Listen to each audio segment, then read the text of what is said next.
Hey, what's going on, everyone? It's B. Avery here for another episode of Just My Opinion. And I want to thank you so much for tuning in. I really do appreciate it. And with this episode right here, we are in episode 6, the final episode, the season finale for The Falcon and the Winter Soldier. Oh, actually, excuse me. I mean, Captain America and the Winter Soldier. I'm sorry, I couldn't help myself. But no, when the season finale for The Falcon and the Winter Soldier, this is going to be a spoiler-filled recap. So if you haven't seen it, I'm going to spoil this thing up, down, left, right, in and out as if you've already seen the episode. So if you don't want to be spoiled, you can go watch the episode and then come back for all of this spoilery goodness. And I'll just go ahead and say, guys, I did like the episode. It was a solid episode, and just as a season as a whole, it was a solid season. I don't know how I feel compared to WandaVision, because there's some things that I liked and didn't like in WandaVision, and there's some things that I liked and didn't like in The Falcon and the Winter Soldier. Not to say that everything just needs to be compared, but you know, that's just right now on my dome, fresh in the dome right now. But overall, guys, it was a good episode. To be honest with you, it was a bit anticlimactic. And we will get there in a moment when I get into my spoiler breakdown. And this is going to be real brief. I may go live later. It was a bit anticlimactic. There were some parts that I absolutely love, of course, which I'll talk about. And some other things that kind of just leaves a question mark over my head, and I'm not so sure. But at the end of episode 5, we see the episode ends with Falcon opening up the Wakandan briefcase, the Wakandan suitcase, and we pretty much knew what it was. It was his new Wakandan wings, or vibranium wings. And we, you know, when they first showed Falcon in this episode flying, I was like, oh snap, you know, and I was like, damn, we don't get to see him put it on. You know, I want to see him hold it up in the briefcase. But of course, you know, for time's sake, you know, they fast forwarded right through that. And actually, when I pressed play, I was a bit disappointed initially because I saw this was only 51 minutes. And I'm like, wait a minute, man, they have so many, you know, loose threads to tie off. You know, the last episode prior to that was like over an hour or an hour. This one is 9 to 10 minutes shorter, and so that kind of gave me some pause. But it's still, I think they were able to fit everything in.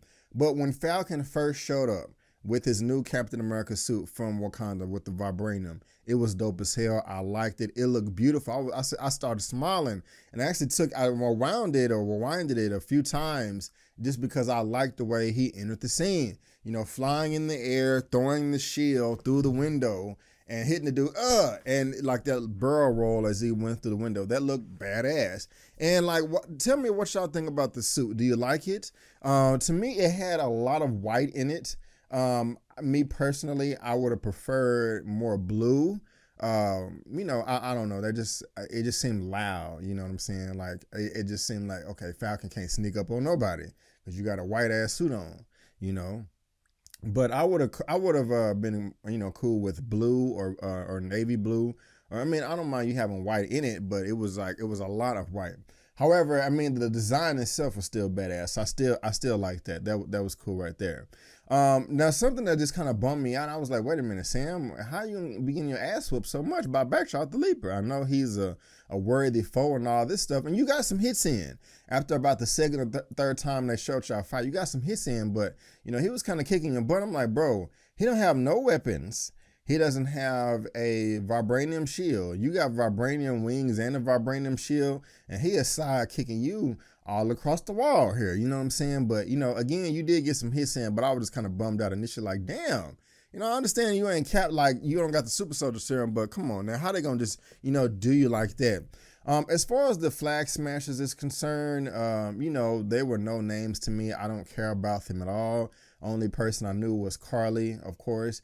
And, you know, she was cool in this. I was kind of just struggling with what her plan of action was. I mean, you know, I guess initially they were just trying to take hostages, but it just seemed like it was a bunch of moving around unnecessarily. Of course, I have to go watch the movie again, watch the episode again, but I'm just saying to yourself, okay, if you wanted hostages, I mean, I don't know, you could have just locked down that room and had a bunch of guns in there or something, you know, but you wanted to transport them, and then the guy that you was working with, he was putting a certain lock on the door. And, you know, like, where were y'all trying to go in the first place? I don't know. Maybe y'all are screaming at the screen right now just saying, Brandon, it's so obvious. Were you not paying attention, well, hey, I am sleepy, you know, but still. I just was like, okay, what is the objective here? Where are y'all trying to go? What are you trying to accomplish exactly? Because one of the flag smashers later on in the episode was like, you know, I thought we were going to take hostages. And so it's like it seemed like nobody was on the same page. It seemed like they were just kind of winging this a little bit, you know? I mean, you know, I don't know. I don't know. It was also cool, you know, or cool is I don't know if it's a word I want to use, but interesting when John Walker showed up. Because, of course, we saw last time he got his arm broken by Bucky and Sam. I imagine that he was feeling some type of way, you know, towards them. Probably had, you know, just attitude, all that. But the lines of dialogue between them were brief. You know, they had a common goal: stop the bad guys, stop the flag smashers. And so I kind of like that they didn't speak. It was just like, look, you know, I may not like you, you may not like me, but we have a job to do. You know, because I mean, I was just thinking that when I saw Sam, Bucky, and Walker in the hallway together, and then Sam went his way, and John Walker and Bucky went the other way. They didn't speak, you know, and so, you know, that's cool right there, I guess. Now when he showed up with the shield though, and Carly kicked the hell out of it, like he threw it like and she just kicked it like, man, what the hell is this, you know? And it hit the wall and clink, clink, clink. You know, I started laughing, and then John's face, he was like, yeah, it's not the same as the other one, you know. And that shield got taken apart. I was laughing my ass off later on in the episode when they showed the shield and it was all dinged up and bent and the paint was chipping off. You know, that was funny. You know, it was also cool. Like it seemed like Walker was about to power up when he was fighting the flag smashers, because they had him pinned down and they started showing his point of view, his POV, and he looked at his Medal of Honor that he that he put on the back of his shield or whatever. I thought he was gonna like power up like the Hulk or something, or you know, Goku. You know, but he didn't. And it was some decent fights. But at the same time, guys, it was still a bit anticlimactic for me, because Sam, he didn't want to fight Carly. You know, he was like, I'm not going to fight you. And he just kind of just, you know, beat her on accident, or she was shot, you know. And so that's just, I don't know. I don't know how I feel about, I'm just not too thrilled with that. You know, I have to be honest with you. I wanted a bit more. You know, Sam was also, I thought the stunt was cool where he knocked the guy out of the helicopter and then had the other person take it over. You know, that's extremely difficult to do. It's much easier to infiltrate a plane, which we saw him do in the first episode, but he was getting whooped by that helicopter, but again, it is a helicopter. However, I do like that when he landed on the bridge and the helicopter was crashing, he threw up his vibranium shield and wings and blocked the whole helicopter. And, you know, I would say that that's a lot of protection. Those wings are long and wide and big, and you have a shield, and so that kind of made, you know, it absorbed vibration. It didn't just land on them completely. It nicked them a little bit. But I just kind of thought that was dope right there. Just like, damn, this dude made a whole vibranium cocoon, you know, to protect himself, you know. So that was cool right there. But I don't know, guys. Y'all let me know down in the comments. Did the action kind of just seem like all over the place? It's not like I just couldn't follow it, but it was just I don't know. Like, it just seemed like it was just too easy. Like everything just wasn't ironed out, you know. But that's just me. That's just me. So again, you know, now when it comes to Carly and Backtrack, I'm really disappointed with the way that turned out with her being the power broker. It's just like, ooh, you're the power broker. It's just like, really, that just, I don't know, that was whack to me. She went on this rant like in episode 2 or 3 of how she went down this path because she wasn't going to get a pardon. Well, she got a full pardon, okay? You know, Sam did what he had to do and got her a full pardon, but we saw in the post-credit scene that she's still trying to be evil and pull nefarious ways and get access to resources and launch codes and weapons and stuff like that. I'm just like, look, you got what you wanted. You know, Sam kept his word. You know, I mean, like, the people that did you wrong, what did you expect? So it's just like, I'm really bummed out by that. And also just like, I still don't understand how she was like, she teamed up with Batroff to hook up with Carly, and then earlier she was talking about she wanted to kill Carly, but now she's like, look, let's work together. I don't like that. I may have to see the episode again for other things to be revealed, but and for me to comprehend it better and to make more sense, but I just didn't like that, to be honest with you. And also we have Isaiah Bradley. I mean, I liked everything with Isaiah Bradley. I did tear up a little bit, you know, when they went to the Smithsonian or the museum and they had his statue up there, his figure, you know, with the Isaiah Bradley. I was kind of like, I'm not gonna lie, I wanted more. I wanted him to be there. I wanted him to be right next to Captain America and Bucky and all the Howling Commandos in the Captain America suit with the shield, standing there like this, like, you know, I don't know. It kind of seemed like his part was in the back or around the corner, you know, like behind the broom closet or something like that. I'm just being honest with you. I wish he would have got a bit more shine, you know, but I still like the conversation that we got of Isaiah Bradley, you know, in the final episode of him being outside. And it just kind of stood out to me. Like the first time we saw Isaiah, it was in his house and it was kind of dark and dim. The second time we saw him, it was at night, but now we see him in the daytime outside. And so, you know, that lighting is just that much better. And it's just like, I don't know, that was just kind of representative to me of him just coming out of hiding, you know. I like that. I also like the shot of Isaiah, but not Bucky, but Isaiah, Sam, and the grandson or the nephew, them, all three of them on the back porch. I like that. It was, I don't know, it was just something about that was really beautiful to me. Now, another thing that I wanted to speak of was when Sam brought Carly down, first of all, from when she got shot. First of all, it looked badass with his wings expanded like that so far and him just floating down with the body. Like he was just like an angel or something like that. Oh, I also got to say, it's funny that Isaiah called him special. Like he actually called him like a special Negro. I laughed. He also said, you ain't no Martin, Malcolm, or Mandela or anything like that. I laughed too. But I'm skipping back and forth. But I have to say, I love the line of dialogue where Sam's like, we built this country, you know, and all of our fighting and sacrifices is not going to be forgotten. You know, he said something like that. I love that, you know, and Isaiah was like, yeah, you know, we did build this country. Because I'll be screaming that to the high heavens. Like, look, we built this country. We built the richest country in the world. There would be no America if it wasn't for black people, black Americans specifically. And so we are owed a debt. We are owed a debt. And it's just kind of motivating. Sam is like, you know, what's, you know, we can't just stop fighting. You know, what was the point of all of it before if we're just going to stop and not get what we're owed? And so that's just motivating to me, inspiration to me to keep on pushing.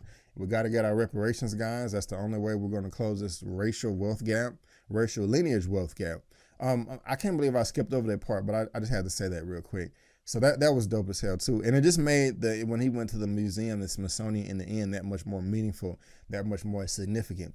But when Sam was coming down with his wings and bringing her down, and they had the little speech on TV and it was live for like the whole country or the world to see, I was kind of saying to myself, okay, this is a bit corny. It's a necessary conversation, but I was like, you know, is it really just going to go down like this? I mean, I guess it's not impossible, but I was like, wow, this is convenient, but it is convenient for the plot, but, you know, also for Sam, it's like, okay, hey, the world gets to see the new Captain America, you know, the new Falcon. I also kind of thought Torres was going to show up in this, but I'm kind of glad that he didn't. That would have been too much.